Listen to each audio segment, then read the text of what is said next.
Hi hello friends, വളരെ extremely different ആയിട്ടുള്ള ഒരു ടോപ്പിക്കുമായിട്ടാണ് ഞാൻ ഇന്ന് എന്റെ ചാനലിലൂടെ നിങ്ങളുടെ മുന്നിൽ എത്തിയിട്ടുള്ളത്. നമ്മൾ എന്നും ഡിസ്കസ് ചെയ്തുകൊണ്ടിരിക്കുന്നത് എന്താണ്? PSCയുടെ പഠനത്തെ കുറിച്ച്, മീൻസ് PSCക്ക് നമ്മൾ പഠിക്കാനുള്ള ടോപ്പിക്കുകളാണ് നമ്മൾ ഡിസ്കസ് ചെയ്തുകൊണ്ടിരിക്കുന്നത്. അപ്പൊ ഇന്ന് നിങ്ങൾ വിചാരിക്കുന്നുണ്ടാവും എന്താണ് പുതിയൊരു ടോപ്പിക്കുമായിട്ട് നിങ്ങളുടെ മുന്നിൽ എത്തിയിട്ടുള്ളത് എന്നല്ലേ. ഇന്ന് നമ്മൾ PSCക്ക് പഠിക്കുന്നവരാണെങ്കിലും അല്ലെങ്കിൽ എന്തെങ്കിലും അച്ചീവ്മെന്റ്സിന് വേണ്ടിയിട്ട് ട്രൈ ചെയ്യുന്ന ആളുകളാണെങ്കിലും ലൈഫിൽ സക്സസ് വേണമെന്ന് ആഗ്രഹിക്കുന്ന ഏത് ആളുകളാണെങ്കിലും അവർക്ക് എല്ലാവർക്കും ഒരുപോലെ യൂസ്ഫുൾ ആയിട്ടുള്ള വളരെ എഫക്റ്റീവ് ആയിട്ടുള്ള ഒരു മാനിഫെസ്റ്റേഷൻ ടെക്നിക്ക് നിങ്ങളുമായിട്ട് അതിന്റെ ഐഡിയാസ് ഷെയർ ചെയ്യാൻ വേണ്ടിയിട്ടാണ് ഞാൻ നിങ്ങളുടെ അടുത്ത് എത്തിയിട്ടുള്ളത്. ആ ടെക്നിക്കിന്റെ പേര് മറ്റൊന്നുമല്ല, FVID manifestation technique. Okay, FVID manifestation ടെക്നിക്കിനെ കുറിച്ചാണ് ഇന്ന് നമ്മൾ ഡിസ്കസ് ചെയ്യാൻ പോകുന്നത്. നിങ്ങൾ ധാരാളം കേട്ടിട്ടുണ്ടാവും FVID മാനിഫെസ്റ്റേഷൻ ടെക്നിക്, അല്ലെങ്കിൽ കേട്ടിട്ടില്ലാത്തവരുണ്ടെങ്കിൽ കേൾക്കുക. കാരണം നമ്മൾ കേൾക്കാത്തത് കൊണ്ട് നമ്മളുടെ ലൈഫില് നമുക്ക് മാറ്റം വരാതെ പോകരുത് അല്ലെ. നമുക്കൊരു അച്ചീവ്മെന്റ് ഉണ്ടാക്കാൻ വേണ്ടിയിട്ട് എല്ലാവരും ട്രൈ ചെയ്തുകൊണ്ടിരിക്കും. പക്ഷെ ഹാർഡ് വർക്ക് ചെയ്യുന്നുണ്ട്, സ്മാർട്ട് വർക്ക് ചെയ്യുന്നുണ്ട്, പക്ഷെ നമ്മൾ വിചാരിച്ചത്ര സക്സസ് നമുക്ക് ഉണ്ടാവുന്നില്ല, അല്ലെങ്കിൽ ആ ഒരു അച്ചീവ്മെന്റ് നമുക്ക് ഉണ്ടാക്കാൻ പറ്റുന്നില്ല. ഈ ടൈം ഇങ്ങനെ പോയിക്കൊണ്ടിരിക്കുകയാണ്. അപ്പൊ നമുക്ക് സ്ട്രെസ്ഡ് ആവുന്നുണ്ട്, നമ്മൾ ടെൻഷൻ വരുന്നുണ്ട്. അപ്പൊ ഇതിനെല്ലാം നമുക്ക് മാറ്റം വരണം. അതായത് നമ്മളുടെ ഒരു ഗോള് സെറ്റ് ചെയ്തിട്ട്, നമുക്കൊരു ഗോൾ ഉണ്ടായിരിക്കും. ആ ഗോളിലേക്ക് നമുക്ക് എത്തിപ്പെടണമെങ്കിൽ ഏറ്റവും എഫക്റ്റീവായിട്ട് നമ്മൾ എന്താണ് ചിന്തിക്കേണ്ടത്, നമ്മളുടെ തോട്ട് പ്രോസസ്സ് നമ്മൾ എങ്ങനെ മാറ്റിയെടുക്കണം, അതിനൊക്കെ കുറിച്ചിട്ടാണ് ഇന്ന് ഞാൻ നിങ്ങൾക്ക് പറഞ്ഞുതരാൻ പോകുന്നത്. PSC പഠിക്കുന്ന ആളുകൾ മാത്രമല്ല കേട്ടോ, ഏത് ആളുകൾക്കും ഈ ക്ലാസ് യൂസ്ഫുൾ ആയിരിക്കും. ഇത് നിങ്ങൾ മിസ് ചെയ്ത് കഴിഞ്ഞാൽ നിങ്ങളുടെ ലൈഫിൽ നിങ്ങൾക്ക് ഒരുപാട് വർഷം മിസ്സായി പോകും എന്നാണ് എനിക്ക് പറയാനുള്ളത്. കാരണം ഇത് നിങ്ങളൊന്ന് കേൾക്കാൻ ശ്രമിക്കുകയാണെങ്കിൽ, ഇതിന്റെ കാര്യങ്ങളൊന്ന് നിങ്ങൾ മനസ്സിലാക്കാൻ ശ്രമിക്കുകയാണെങ്കിൽ നിങ്ങളുടെ ലൈഫിൽ ഒരുപാട് ടൈം നിങ്ങൾക്ക് സേവ് ചെയ്യാൻ പറ്റും. കാരണം നിങ്ങൾ അടിച്ചു നോക്കുക, FVID മാനിഫെസ്റ്റേഷൻ ടെക്നിക്കിനെ കുറിച്ചിട്ട് എവിടെയെങ്കിലും കാണുന്നുണ്ടെങ്കിൽ അതിനെക്കുറിച്ച് മനസ്സിലാക്കാൻ ശ്രമിക്കുക. ഓക്കെ, കൂടുതൽ അറിയാൻ ശ്രമിക്കുക. അപ്പൊ നമ്മൾ ആദ്യമായിട്ട് പഠിക്കാൻ പോകുന്ന എന്താണ് ഈ FVID മാനിഫെസ്റ്റേഷൻ ടെക്നിക്ക്. അതിൽ പറയുന്ന ടേംസുകൾ എന്തൊക്കെയാണെന്നാണ് ആദ്യം മനസ്സിലാക്കാൻ പോകുന്നത്. അപ്പൊ എല്ലാവരും റെഡി അല്ലേ? എല്ലാവരും മൈൻഡ് കോൺസെൻട്രേറ്റഡ് ആക്കി വെച്ചിട്ട് ഇത് കാണുക കേട്ടോ. എന്താണ് F എന്നുള്ള ടേം കാണിക്കുന്നത്? F എന്ന് പറഞ്ഞാൽ ഫ്രീക്വൻസി ഓഫ് തോട്ട് ആണ്. എന്താണ്? Frequency of thoughts. കംപ്ലീറ്റ് നമ്മൾ പറയുന്നുണ്ട് കേട്ടോ. നമുക്ക് എല്ലാം മനസ്സിലാക്കി പോവാം. ആദ്യം ഞാൻ ഇതിനെ എക്സ്പ്ലെയിൻ ചെയ്യാണ് എന്താണ് F എന്ന് പറഞ്ഞാൽ ഫ്രീക്വൻസി ഓഫ് തോട്ട് ആണ്. V എന്നാൽ വിവിഡ്നെസ് ആണ്. ഓക്കെ, V എന്താണ്? വിവിഡ്നെസ് ആണ്. നെക്സ്റ്റ് I എന്ന് പറഞ്ഞിട്ടുണ്ടെങ്കിൽ ഇന്റൻസിറ്റി ഓഫ് ഇമോഷൻസ് ആണ്. Okay, intensity of emotions. ഇതൊക്കെ മനസ്സിലാക്കി വെക്കുക കേട്ടോ. നെക്സ്റ്റ് D ഡ്യൂറേഷനെയാണ് കാണിക്കുന്നത്. ഡ്യൂറേഷൻ എന്ത് ഡ്യൂറേഷൻ ആണ്? How long you can hold the ideas. Okay, നിങ്ങൾക്ക് എത്ര ടൈം നിങ്ങളുടെ ഐഡിയ ഹോൾഡ് ചെയ്താൽ വെക്കാൻ പറ്റുന്നുണ്ട്, ആ ഡ്യൂറേഷനെയാണ് D എന്നതുകൊണ്ട് കാണിക്കുന്നത്. അപ്പൊ FVID മാനിഫെസ്റ്റേഷൻ ടെക്നിക്സ് ഞാൻ നിങ്ങൾക്ക് പഠിപ്പിക്കുകയാണ്, കാരണം ഇത് പഠിക്കണം നിങ്ങൾ. ഓക്കെ, അപ്പൊ F എന്താണ്? ഫ്രീക്വൻസി ഓഫ് തോട്ട് ആണ്. V എന്താണ്? വിവിഡ്നെസ് ആണ്. ക്ലിയർ? V എന്താണ്? വിവിഡ്നെസ് ആണ്. നെക്സ്റ്റ് I എന്ന് പറഞ്ഞാൽ ഇന്റൻസിറ്റി ഓഫ് ഇമോഷൻ ആണ്. D ഡ്യൂറേഷൻ ആണ്, അതായത് how long you can hold the ideas. അത്രയും ഭാഗം ക്ലിയർ ആണല്ലോ. ഞാൻ PSCക്ക് പഠിപ്പിച്ചതും അങ്ങനെ തന്നെ പഠിപ്പിക്കാന്ന് വിചാരിച്ചു. കാരണം എന്റെ PSCക്ക് പ്രിപ്പയർ ചെയ്തുകൊണ്ടിരിക്കുന്ന കുട്ടികൾക്ക് ഏറ്റവും യൂസ്ഫുൾ ആയിട്ടുള്ള ഒരു സംഭവമാണിത്. അതുകൊണ്ട് തന്നെ ഞാൻ ഇങ്ങനെ തന്നെ പഠിപ്പിക്കാന്ന് വിചാരിച്ചിട്ടാണ് കേട്ടോ ഈ ക്ലാസ് ഇതിനകത്ത് ചെയ്യുന്നത്. ഓക്കെ, അപ്പൊ ഇതൊക്കെ നിങ്ങൾക്ക് മനസ്സിലായി. ഇനി ഫസ്റ്റ് നമ്മൾ ഡിസ്കസ് ചെയ്യാൻ പോകുന്നത് എന്താണ്? ഫ്രീക്വൻസി ഓഫ് തോട്ടിനെ കുറിച്ചിട്ടാണ്. എന്താണ് ഫ്രീക്വൻസി ഓഫ് തോട്ട് എന്നുകൊണ്ട് ഉദ്ദേശിക്കുന്നത്? നമ്മളെല്ലാവരുടെയും തോട്ട്സുകൾ, അതായത് നമ്മൾ ചിന്തിക്കുന്ന പല കാര്യങ്ങളുണ്ട്, അതിനെല്ലാം തന്നെ ഒരു വൈബ്രേഷണൽ ഫ്രീക്വൻസി അത് പ്രൊഡ്യൂസ് ചെയ്യുന്നുണ്ട്. എന്താണ്? വൈബ്രേഷണൽ ഫ്രീക്വൻസി എമിറ്റ് ചെയ്യുന്നുണ്ട്. ആര്? നമ്മുടെ എല്ലാ തോട്ട്സുകളും അതിൻ്റെതായ ഓരോരോ വൈബ്രേഷണൽ ഫ്രീക്വൻസിനെ എമിറ്റ് ചെയ്യുന്നുണ്ട് യൂണിവേഴ്സിലേക്ക് എന്ന് മനസ്സിലാക്കാം. അതുകൊണ്ട് തന്നെ ഇത്തരം നമ്മളുടെ തോട്ട്സുകൾ ഉണ്ടാക്കുന്ന ഫ്രീക്വൻസീസ് എന്ത് ചെയ്യുന്നുണ്ട്, ഒരു റെസണൻസ് ക്രിയേറ്റ് ചെയ്യുന്നുണ്ട്. അതെന്താന്നൊക്കെ പറയട്ടോ. അതിന് മുമ്പ് നമ്മൾക്ക് ഹൈ ഫ്രീക്വൻസി ഓഫ് വൈബ്രേഷനിലേക്ക് എത്തുമ്പോഴാണ് നല്ല നല്ല കാര്യങ്ങളൊക്കെ എക്സ്പീരിയൻസ് ചെയ്യാൻ പറ്റുക. അല്ലെങ്കിൽ നമ്മൾ ആ ഒരു അച്ചീവ്മെന്റിലേക്ക് എത്തണമെങ്കിൽ നമ്മളുടെ ആ ഒരു വൈബ്രേഷണൽ ഫ്രീക്വൻസി, നമ്മളുടെ തോട്ട് പ്രോസസ്സ് ഉണ്ടാക്കുന്ന തോട്ട്സുകൾ ഉണ്ടാക്കുന്ന വൈബ്രേഷണൽ ഫ്രീക്വൻസിനെ നമുക്ക് ഉയർത്താൻ പറ്റണം. ഓക്കെ, അപ്പൊ നമ്മൾ ചിന്തിക്കുന്ന അല്ലെങ്കിൽ നമ്മളുടെ ആ കാര്യങ്ങൾ വഴി പ്രൊഡ്യൂസ് ചെയ്യപ്പെടുന്ന വൈബ്രേഷണൽ ഫ്രീക്വൻസി ഉയരുമ്പോഴാണ് നമ്മളുടെ ഗോളിലേക്ക്, നമ്മളുടെ അല്ലെങ്കിൽ നമ്മൾ എന്താണോ ലക്ഷ്യം വെച്ചിട്ടുള്ളത് അതിനകത്തേക്ക് നമ്മൾ ഏറ്റവും സ്പീഡിൽ എത്താന്ന് മനസ്സിലാക്കാം. സോ ഈ ഒരു വൈബ്രേഷണൽ ഫ്രീക്വൻസി ഉയർത്താൻ വേണ്ടി അല്ലെങ്കിൽ ഉയരുന്നത് എപ്പോഴാണെന്ന് ചോദിച്ചു കഴിഞ്ഞാൽ നമ്മളുടെ ചിന്തകളില് അല്ലെങ്കിൽ നമ്മള് എന്താ പറയാ പീസ്ഫുൾ ആയിട്ടിരിക്കുക, അതായത് പീസ്, അതുപോലെ തന്നെ ജോയ് അല്ലെങ്കിൽ ലവ്, ആക്സെപ്റ്റൻസ്, അത്തരത്തിലുള്ള സന്തോഷം തരുന്ന, പീസ്, സമാധാനം തരുന്ന, ഹാപ്പി ആയിരിക്കാൻ പറ്റുന്ന ഇത്തരത്തിലുള്ള ഫീലിങ്സ് നമുക്ക് കിട്ടുമ്പോഴാണ് നമ്മളുടെ ഈ ഒരു തോട്ട്സിന്റെ വൈബ്രേഷണൽ ഫ്രീക്വൻസി ഹൈ ലെവലിലേക്ക് ഉയർന്നുകൊണ്ടിരിക്കുക. അതായത് താഴ്ന്ന് ഇങ്ങനെ പോയിട്ട് ഹൈ ലെവലിലെത്തും. ഓക്കെ, അപ്പൊ അതുകൊണ്ടാണ് ആളുകൾ എപ്പോഴും പറയാറില്ലേ, നിങ്ങൾ ഹാപ്പി ആയിരിക്കാൻ ശ്രമിക്കൂ, നിങ്ങൾ ലവബിൾ ആവൂ, അല്ലെങ്കിൽ നിങ്ങൾ പീസ്ഫുൾ ആവൂ, അതാണ് ഏറ്റവും നല്ല എക്സ്പീരിയൻസ് എന്ന് പറയാറില്ലേ. അതെ, ആ ഒരു ലെവലിലേക്ക് എത്തുമ്പോഴാണ് നമ്മളുടെ ഫ്രീക്വൻസി ഓഫ് തോട്ട് ഉയർന്നു വരിക എന്ന് മനസ്സിലാക്കാം. മറ്റുള്ള പേടി, അതായത് ഫിയർ, സോറോ ആൻഡ് ആങ്കർ, ഇത്തരത്തിലുള്ള ചിന്തകളിലൂടെയാണ് നമ്മൾ കടന്നു പോണെങ്കിൽ നമ്മളുടെ ഈ ഫ്രീക്വൻസിയുടെ ഗ്രാഫ് കുത്തനെ താഴോട്ടാണ് വരിക. ഓക്കെ, അപ്പൊ അതാണ് നമ്മൾ എന്താണ് ഫ്രീക്വൻസി ഓഫ് തോട്ട് എന്നതുകൊണ്ട് മനസ്സിലാക്കി വെക്കേണ്ടത്. അപ്പൊ ഫ്രീക്വൻസി ഓഫ് തോട്ട് ഹൈ ആയിരിക്കുക എന്നുള്ളതാണ്, അല്ലെങ്കിൽ ഈ വൈബ്രേഷണൽ ഫ്രീക്വൻസി നമ്മളെ തോട്ടിന്റെ ഉയർന്ന ലെവലിലേക്ക് എത്തിക്കുക എന്നുള്ളതാണ് നമ്മൾ ആദ്യം ചെയ്യേണ്ടത്. വളരെ സിമ്പിൾ ആണ്. നമ്മൾക്ക് പീസ്, ജോയ്, ലവ്, ആക്സെപ്റ്റൻസ് ഇതൊക്കെ നമ്മളുടെ മൈൻഡിലേക്ക് കൊണ്ടുവരിക. എന്നിട്ട് പകരം നമ്മുടെ ഫിയറും സോറോസും ആങ്കറും ഒക്കെ ഇല്ലാണ്ടാക്കുക. അപ്പൊ നമ്മൾ പറയാറില്ലേ, ചില ആളുകൾ പഠിക്കുമ്പോ അവര് ഭയങ്കര കൂളായിട്ടാ പഠിക്കുക. അപ്പൊ ചിലപ്പം അങ്ങനെ പഠിക്കുന്ന ആളുകളാണ് പെട്ടെന്ന് ഇത് കിട്ടി പോവാറ് അല്ലെ. എന്ത് ഇതാണെങ്കിലും അച്ചീവ്മെന്റ്സ് അവർ വളരെ കാം ആൻഡ് ക്വയറ്റ് ആയിരിക്കും. അപ്പൊ അവർക്ക് ഈ ലവ്, ജോയ്, അതുപോലെ തന്നെ പീസ് ഇതൊക്കെ അവർ എക്സ്പീരിയൻസ് ചെയ്തുകൊണ്ടാണ് പോകുന്നത്. മറ്റേ ഫിയറും സോറോയും ആങ്കറും ഒക്കെ ആവുമ്പോ എന്താ, നമ്മളെ ചുറ്റുമുള്ള ഒരു സന്തോഷം നമുക്ക് എക്സ്പീരിയൻസ് ചെയ്യാൻ തോന്നില്ല, അല്ലെങ്കിൽ നമ്മളിലേക്ക് എടുക്കില്ല.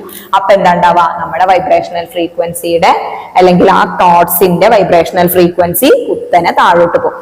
അത് നിങ്ങൾ ഉണ്ടാക്കരുത്. ഇനി എനിക്ക് പറയാനുള്ള ഈ ഒരു വൈബ്രേഷണൽ ഫ്രീക്വൻസി ഉയർത്താൻ വേണ്ടി നമുക്ക് കുറെ കാര്യങ്ങൾ ചെയ്യാൻ പറ്റും. ഒന്ന് പറയുന്നത് be aware of your thoughts. എന്താണ്, നിങ്ങൾ നിങ്ങളുടെ തോട്ട്സിനെ കുറിച്ച് അവെയർ ആവാം.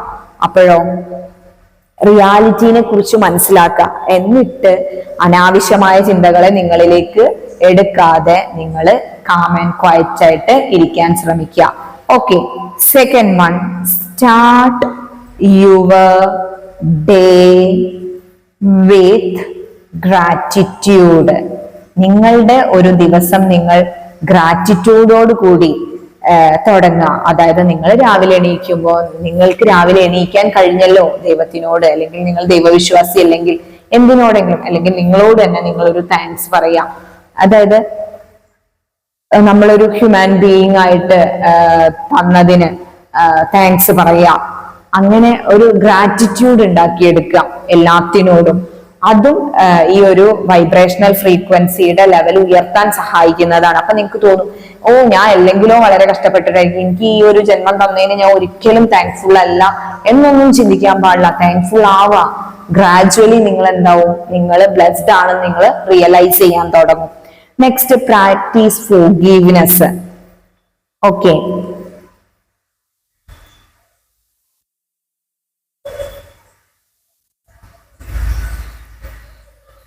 നമ്മൾ എല്ലാത്തിനോടും ക്ഷമിക്കാൻ തയ്യാറാവുക. പല പ്രശ്നങ്ങളും നമ്മൾക്ക് ഉണ്ടാവും, അല്ലെങ്കിൽ പലരോടും നമുക്ക് ദേഷ്യം ഉണ്ടാവും, അല്ലെങ്കിൽ പല കാര്യങ്ങളോടും നമുക്ക് ഇഷ്ടക്കേട് ഉണ്ടാവും. പക്ഷെ നിങ്ങളൊരു ഫോർഗീവ്നെസ്സിന് തയ്യാറാവുക, അത് പ്രാക്ടീസ് ചെയ്യുക. അതും നിങ്ങളുടെ ഈ വൈബ്രേഷണൽ ഫ്രീക്വൻസി ഉയർത്താനുള്ള ഒരു വലിയ കാര്യമാണെന്ന് നിങ്ങൾ മനസ്സിലാക്കുക. Next, be kind. നിങ്ങൾ ദയുള്ളവരാവുക, എല്ലാത്തിനോടും ദയ കാണിക്കുക. എല്ലാ ആളുകളും, ജീവജാലങ്ങളും എന്ത് തന്നെയാണെങ്കിലും അതിനോടൊക്കെ ഒരു കൈൻഡ് ആയിരിക്കാൻ ശ്രമിക്കുക. അതൊക്കെ നമ്മളെ ഈ ഫ്രീക്വൻസി ലെവൽ ഉയർത്തും. Practice meditation.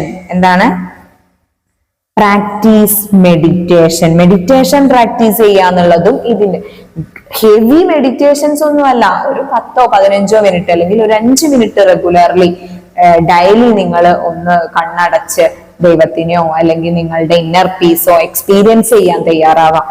അതും നമ്മളുടെ എന്തിനെ ഉയർത്തും?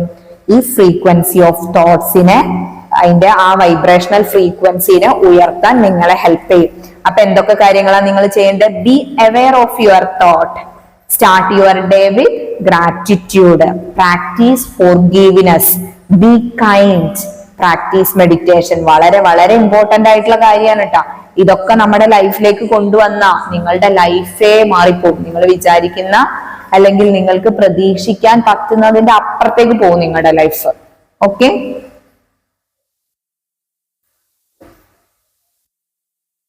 നെക്സ്റ്റ് നമ്മൾ പറയാൻ പോകുന്ന FVID ടെക്നിക്കിലെ വി എന്ന ടേമിനെ കുറിച്ചിട്ടാണ്. വി നമ്മൾ പറഞ്ഞു, വി എന്താണ്? വിവിഡ്നെസ് ആണ് അല്ലെ? വിവിഡ്നെസ് അതായത് എത്രത്തോളം നിങ്ങളൊരു ഗോള് സെറ്റ് ചെയ്തിട്ടുണ്ട്, അപ്പൊ ആ ഗോളിലേക്ക് എത്താൻ വേണ്ടി ആദ്യം ചെയ്യേണ്ടത് നമ്മളുടെ ആ ഗോളുമായി റിലേറ്റ് ചെയ്ത നമ്മളുടെ ചിന്തകളെ നമ്മൾ ഉയർത്താനാണ് പറഞ്ഞത് അല്ലെ? അതായത് ഫ്രീക്വൻസി ഓഫ് തോട്ട് ആണ് നമ്മൾ പറഞ്ഞത്. എഫില് നമ്മൾ കണ്ടു കഴിഞ്ഞു, ഫ്രീക്വൻസി ഓഫ് തോട്ടിനെ കുറിച്ച് നമ്മൾ പറഞ്ഞു കഴിഞ്ഞു. അപ്പൊ ആ ഗോളിലേക്ക് എത്തണമെങ്കിൽ നമ്മൾ നമ്മുടെ വൈബ്രേഷണൽ ഫ്രീക്വൻസി, തോട്ട് എമിറ്റ് ചെയ്യുന്ന വൈബ്രേഷണൽ ഫ്രീക്വൻസിനെ ഉയർത്തണം.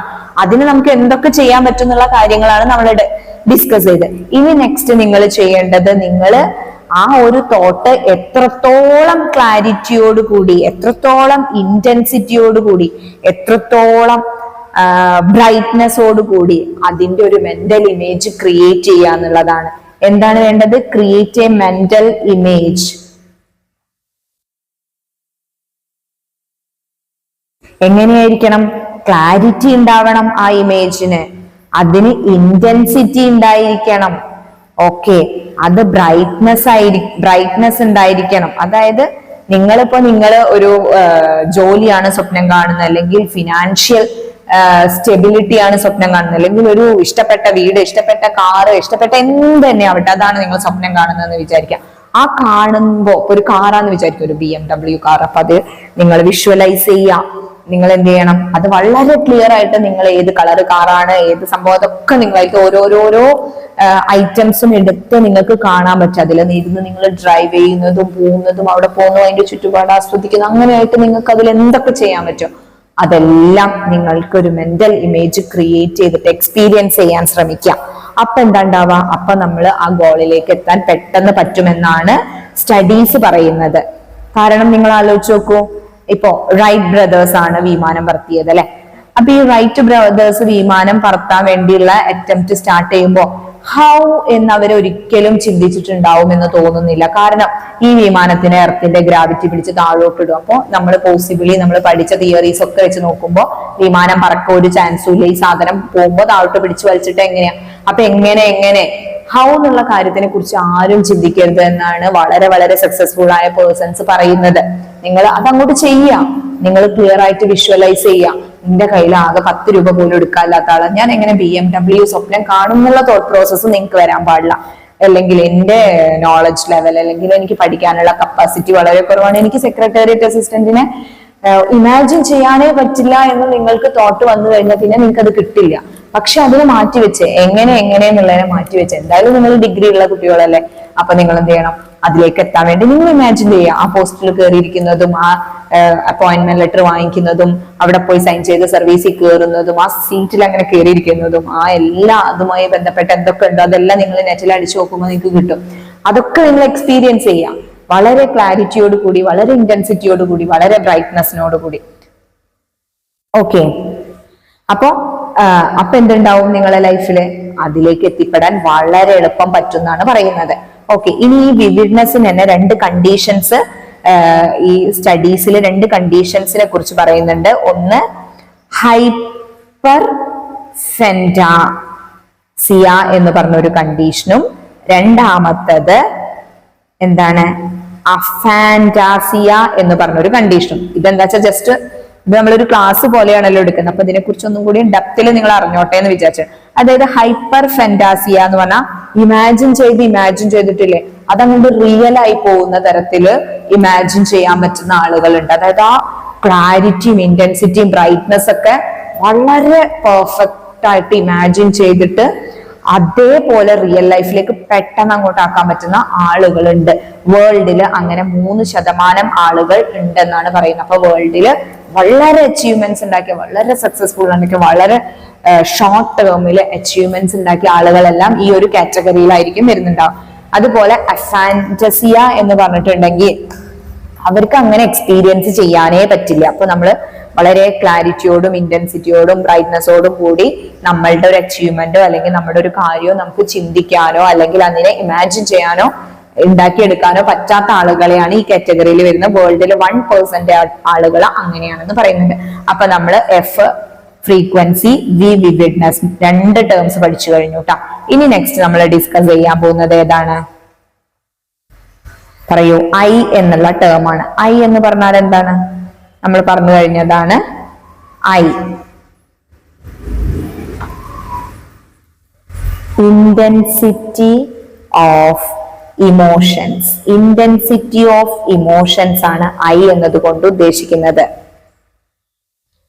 അതായത് ഈ ഇന്റൻസിറ്റി ഓഫ് ഇമോഷൻ എന്ന് പറഞ്ഞാൽ നമ്മൾക്ക് നമ്മളുടെ ആ ഒരു ഇന്നർ സെൽഫ് അതിനെ എത്രത്തോളം നന്നായിട്ട് യൂസ് ചെയ്ത് നമ്മളുടെ ആ ഒരു ഗോളില് ഫോക്കസ് ചെയ്യിക്കുക അല്ലെങ്കിൽ കോൺസെൻട്രേറ്റ് ചെയ്യിക്കുക, നമ്മുടെ ആ ഒരു ഇമോഷനെ, അതിലേക്ക് എത്തിപ്പെടാനുള്ള ആ ഒരു ആഗ്രഹത്തിന്, അതിന്റെ തീവ്രത നമുക്ക് എത്രത്തോളം ഉണ്ടാക്കിയെടുക്കാൻ പറ്റും, അതാണ് ഇന്റൻസിറ്റി ഓഫ് ഇമോഷൻ എന്ന് പറയുന്നത്. ഈ ഇന്റൻസിറ്റി ഓഫ് ഇമോഷൻ ഉണ്ടാക്കിയെടുക്കാൻ നമുക്ക് കുറച്ച് കാര്യങ്ങൾ പ്രാക്ടീസ് ചെയ്യാം. ഒന്ന് എന്താ ചെയ്യേണ്ടത്? Practice mindfulness. അതായത് എപ്പോഴും ഹാപ്പി ആയിരിക്കുക. നമ്മൾ ഏത് അച്ചീവ്മെന്റ് ഉണ്ടാക്കാനും നമുക്ക് ചെയ്യാനുള്ള ഒരു കാര്യം എന്ന് പറഞ്ഞാൽ നമ്മൾ നല്ല ഹാപ്പി, നമ്മൾ നല്ല ജോയ്ഫുൾ അല്ലെങ്കിൽ പീസ്ഫുൾ ഒക്കെ ആയിട്ട് ഇരിക്കുക എന്നുള്ളതാണ്. അതായത് നെഗറ്റീവ് തോട്ട്സുകളേക്കാൾ പോസിറ്റീവ് ആയിട്ടുള്ള കാര്യങ്ങൾ ചെയ്തുകൊണ്ടിരിക്കുമ്പോഴാണ് നമ്മളുടെ ഗോളിലേക്ക് നമ്മൾ പെട്ടെന്ന് എത്തിപ്പെടുക. അപ്പൊ ഈ ഒരു മൈൻഡ്ഫുൾനെസ്സിന് വേണ്ടിയിട്ട് നമുക്ക് മെഡിറ്റേഷൻ പ്രാക്ടീസ് ചെയ്യാം. അതുപോലെ തന്നെ നമുക്ക് ബ്രീത്തിങ് ടെക്നിക്സുകൾ പ്രാണായാമ പോലുള്ള അതൊക്കെ പ്രാക്ടീസ് ചെയ്യുമ്പോൾ നമ്മുടെ മൈൻഡിന്റെ ആ ഒരു ഇന്നർ സെൽഫിനെ നമുക്ക് എക്സ്പീരിയൻസ് ചെയ്യാൻ പറ്റും. അത് നമ്മളെ മൈൻഡ്ഫുൾനെസ്സിലേക്ക് എത്തിക്കും. രണ്ടാമതായിട്ട് നമുക്ക് ചെയ്യാനുള്ളത് യൂസ് പോസിറ്റീവ് അഫർമേഷൻസ്. പോസിറ്റീവ് അഫർമേഷൻസുകൾ ഉപയോഗിക്കുക. അതായത് ഇപ്പൊ നിങ്ങൾ സംസാരിച്ചു കൊണ്ടിരിക്കുമ്പോഴാണെങ്കിലും, നിങ്ങൾ ചിന്തിച്ചു കൊണ്ടിരിക്കുമ്പോഴാണെങ്കിലും, നിങ്ങൾ വെറുതെ ഇരിക്കുമ്പോഴാണെങ്കിലും ഒക്കെ പോസിറ്റീവ് ആയിട്ടുള്ള കമന്റ്സുകൾ കൊടുത്തുകൊണ്ടിരിക്കുക. ആളുകളോട് സംസാരിക്കുമ്പോൾ എനിക്കത് പറ്റില്ല, അങ്ങനെയുള്ള കാര്യങ്ങളിൽ ഒഴിവാക്കി കോൺഫിഡന്റ് ആയിട്ട് സംസാരിക്കുക. ചിന്തകളിലും എനിക്കത് കഴിയുമെന്ന് ചിന്തിക്കുക. ചില സമയത്ത് ഒറ്റയ്ക്ക് ഇരുന്ന് സംസാരിക്കുക, എനിക്കത് പറ്റും, അങ്ങനെ ഭ്രാന്താന്നൊന്നും ആരും പറയില്ല കേട്ടോ, ആരും കാണണ്ട. ഓക്കെ, അപ്പൊ യൂസ് പോസിറ്റീവ് അഫർമേഷൻസ്. നിങ്ങൾ നിങ്ങൾക്ക് കൊടുക്കുന്ന അഫർമേഷൻസുകൾ പോസിറ്റീവ് ആയിരിക്കാൻ ശ്രദ്ധിക്കുക. നെക്സ്റ്റ് നമ്മൾ ചെയ്യേണ്ടത് അവോയ്ഡ് ട്രിഗേഴ്സ്. അതായത് ചിലപ്പോ നമുക്ക് എന്തുണ്ടാവും, ട്രിഗർ ചെയ്യാൻ വീണ്ടും ഇങ്ങനെ തികട്ടി വരുന്ന പോലെ ട്രിഗർ ചെയ്യാ പറയില്ലേ നമ്മൾ, അത് എന്താ പറയുന്നത്, നിങ്ങളുടെ നെഗറ്റീവായിട്ടുള്ള എന്തെങ്കിലും തോട്ട്സുകൾ നിങ്ങൾക്ക് ഇങ്ങനെ ട്രിഗർ ചെയ്ത് വരുന്നുണ്ടെങ്കിൽ അതിനെ അവോയ്ഡ് ചെയ്യുക. അതിനെ നിങ്ങൾ കൺസിഡർ ചെയ്യണ്ട, അതിലേക്ക് വല്ലാണ്ട് ഫോക്കസ് കൊടുക്കണ്ട. പകരം അങ്ങനെ ട്രിഗർ ചെയ്ത് വരുന്ന സമയത്ത് നിങ്ങൾ എന്ത് ചെയ്യുക, ഒരു പോസിറ്റീവ് തോട്ട് എടുക്കുക, എനിക്കിത് പറ്റും, അല്ലെങ്കിൽ നമ്മൾ നമ്മളെ തന്നെ പറഞ്ഞ് വിശ്വസിപ്പിക്കുക ഞാൻ ഭയങ്കര സംഭവമാണെന്ന്. അങ്ങനെ ഒരു 10 പ്രാവശ്യം പറഞ്ഞാൽ നമ്മൾ സംഭവം ആവോടോ. ഓക്കെ, നെക്സ്റ്റ് ചെയ്യാനുള്ള accept unwanted thoughts. Accept unwanted thoughts. എന്താണ് ആക്സെപ്റ്റ് അൺവാണ്ടഡ് തോട്ട്സ് എന്നുള്ളതുകൊണ്ട് ഉദ്ദേശിക്കുന്നത്? അതായത് മനുഷ്യനല്ലേ, നമുക്ക് അൺവാണ്ടഡ് ആയ തോട്ട്സുകളും വന്നുകൊണ്ടിരിക്കും. അപ്പൊ അതൊരു റിയാലിറ്റിയാണ്, അത് നമ്മൾ മനസ്സിലാക്കുക. എന്നിട്ട് എന്ത് ചെയ്യാം, അൺവാണ്ടഡ് തോട്ട്സ് അല്ലേ, അത് വന്നോട്ടെ. ഇപ്പൊ വിഷമുണ്ടാക്കുന്ന ചിന്തകൾ നമ്മളിലേക്ക് വരുന്നുണ്ട്, വരട്ടെ. അങ്ങനെ നുഴഞ്ഞു കയറി വരുന്ന ചിന്തകളൊക്കെ കൊണ്ട് വരട്ടെ, അത് നമ്മളുടെ നിയന്ത്രണത്തിലുള്ള കാര്യമല്ലല്ലോ അല്ലെ, അതങ്ങനെ വന്നുകൊണ്ടിരിക്കും. അപ്പൊ എന്ത് ചെയ്യാം, അവയെ വല്ലാണ്ട് പുഷ് ചെയ്ത് മാറ്റാൻ ശ്രമിക്കാതെ അവ അങ്ങനെ വന്നു പോയിക്കോട്ടെ, അതിൽ വല്ലാണ്ട് സ്റ്റിക്ക് ഓൺ ചെയ്ത് നിൽക്കണ്ട. അത് വരും, അത് പോവും. ആ ഒരു ആറ്റിറ്റ്യൂഡോട് കൂടി നിന്നാൽ മതി. അതാണ് ആക്സെപ്റ്റ് അൺവാണ്ടഡ് തോട്ട്സ് എന്നുള്ളത് ഉദ്ദേശിക്കുന്നത്. Focus on your feelings. Focus on your feelings. ഇതെന്താ ഫോക്കസ് ഓൺ യുവർ, അതായത് നിങ്ങൾക്ക് ചിലപ്പോൾ നല്ല ഫീലിങ്സ് ഉണ്ടാവും, ചിലപ്പോൾ ഒരു വിഷമമുള്ളായിരിക്കും, ചിലപ്പോൾ ഒരു സങ്കടത്തില, കരയാൻ തോന്നുന്നുണ്ടാവും. കരയുക, നിങ്ങളുടെ ഫീലിംഗ് എന്താണോ അതങ്ങനെ അങ്ങോട്ട് നടന്നോട്ടെ എന്ന് വെക്കുക. അല്ലാതെ അയ്യോ എനിക്ക് വിഷമമുണ്ട്, ഇത് അങ്ങനെ എങ്ങനെ അതിൽ കടന്ന് വല്ലാണ്ട് കുത്തി മറയണ്ട. ഓക്കെ, ആ ഫീലിങ്സ് നമ്മൾ എക്സ്പീരിയൻസ് അങ്ങനെ വിടുക. ഓക്കെ, അതുപോലെ തന്നെ ഷെയർ ചെയ്യുക, നമ്മുടെ ഫീലിങ്സുകൾ ഷെയർ ചെയ്യുക. അതായത് നമ്മളുടെ ഒരുപാട് ഫീലിങ്സ് നമുക്ക് ഉണ്ടാവും, ആ ഫീലിങ്സ് മറ്റുള്ളവരോട് നമ്മൾ ഷെയർ ചെയ്യുക. ഇതിനിങ്ങനെ അടക്കി പിടിച്ചു വെക്കേണ്ട ഒരു കാര്യമില്ല, നമ്മൾ ഷെയർ ചെയ്യാം. അപ്പോഴൊക്കെ എന്ത് ചെയ്യും, അപ്പോഴൊക്കെ നമുക്ക് നമ്മുടെ ഇന്റൻസിറ്റി ഓഫ് ഇമോഷനെ ഇൻക്രീസ് ചെയ്യിക്കാൻ പറ്റും, അല്ലെങ്കിൽ നമ്മുടെ ആ ഇമോഷൻസിന്റെ ഇന്റൻസിറ്റി കൂട്ടാൻ പറ്റും. അല്ലെങ്കിൽ എന്താവും, നമുക്ക് നമ്മുടെ ഇമോഷൻസുകൾക്കൊന്നും അത്ര തീവ്രത ഇല്ലാണ്ടായി തീരും എന്നാണ് പറയുന്നത്. Then practice self reflection. Practice self reflection. അതായത് നമ്മളെ തന്നെ സെൽഫ് റിഫ്ലക്ട് ചെയ്യുക, നല്ല നല്ല തോട്ട്സുകളിലൂടെ. ഇപ്പൊ നിങ്ങളെ എങ്ങനെയാണ് റിഫ്ലക്ട് ചെയ്യേണ്ടതെന്ന് നിങ്ങളൊരു രൂപരേഖ ഉണ്ടാക്കുക. എന്നിട്ട് അതേപോലെ ബിഹേവ് ചെയ്യാൻ തുടങ്ങുക. നല്ല പോസ്റ്റേഴ്സുകള്, അല്ലെങ്കിൽ നല്ല ബോഡി ലാംഗ്വേജസ്, നല്ല അപ്പിയറൻസ് എല്ലാം കൊണ്ടുവരാൻ ശ്രമിക്കുക. എന്നിട്ട് നിങ്ങളെ നന്നായിട്ട് സെൽഫ് റിഫ്ലക്ട് ചെയ്യിക്കാൻ ശ്രമിക്കുക, അത് പ്രാക്ടീസ് ചെയ്യിക്കുക. ഇതൊക്കെയാണ് നമുക്ക് എന്തുകൊണ്ട് ചെയ്യാനുള്ളത്, ഈ ഇന്റൻസിറ്റി ഇമോഷൻ എന്ന് പറഞ്ഞിട്ടുള്ള ഒരു ഭാഗത്ത് നമ്മൾ മനസ്സിലാക്കി വെക്കാനുള്ളത്. അപ്പൊ ക്ലിയർ ആയല്ലോ ആ ഭാഗം. ഇത് പക്കാ ഒരു ക്ലാസ് എടുക്കുന്ന ഒരു സ്റ്റൈലിലേക്ക് വന്നിട്ടുണ്ട്. പക്ഷെ ഞാൻ എൻ്റെ പഠിക്കുന്ന, അതായത് ഒരു കോമ്പറ്റേറ്റീവ് എക്സാമിനൊക്കെ പ്രിപ്പയർ ചെയ്യുന്ന, അല്ലെങ്കിൽ ഒരു ജോലി ലക്ഷ്യം വെക്കുന്ന എന്റെ കുട്ടികൾക്കും കൂടി വേണ്ടിയിട്ടാണ്. അപ്പൊ അവരതിനെ നന്നായിട്ട് മനസ്സിലാക്കി പോട്ടെ എന്ന് വിചാരിച്ചിട്ടാണ് ഞാനിത് ഡിസ്കസ് ചെയ്യുന്നത്. നെക്സ്റ്റ് നമുക്ക് ഇതിനകത്ത് പറയാനുള്ളത് ഡി ആണ്. ഡി മീൻസ് നമ്മൾ പറഞ്ഞു കഴിഞ്ഞു, എന്താണ് ഡ്യൂറേഷൻ അല്ലെ.